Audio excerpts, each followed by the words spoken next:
Hello friends, तर आज मी बनवणार आहे सर्वांना आवडणारी चविष्ट आणि मसालेदार अशी ही पावभाजी। त्यासाठी मी मटार, बटाटा, फ्लॉवर, गाजर, टोमॅटो, शिमला बीट ह्या भाज्या घेतलेल्या आहेत। त्या कुकरला लावून आपण 5 शिट्ट्या करून घेऊयात। तर कुकर थंड झालेला आहे। पावभाजीच्या स्मॅशरने आपण सर्व भाज्या एकजीव करून घेऊयात।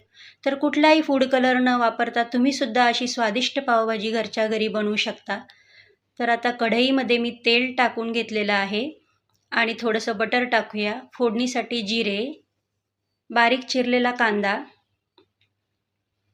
आलं लसूण पेस्ट, हिंग, हळद, लाल तिखट, पावभाजी मसाला हे सर्व मिक्स करूया आणि एका टोमॅटोची प्युरी टाकूया। चवीप्रमाणे मीठ, थोडीशी कोथिंबीर आणि मिक्स केलेल्या भाज्यांचं मिश्रण आपण यात घालून घेऊया आणि 5 ते 6 उकळ्या मीडियम फ्लेमवर घेऊया। बघू शकता भाजीचा रंग आणि टेक्स्चर खूप छान आलेला आहे। भाजी सर्व करूया। आजची रेसिपी तुम्हाला कशी वाटली मित्रांनो, मला कमेंट बॉक्समध्ये नक्की सांगा आणि व्हिडिओ आवडला असेल तर आमच्या चॅनलला लाईक, शेअर आणि सबस्क्राईब नक्की करा।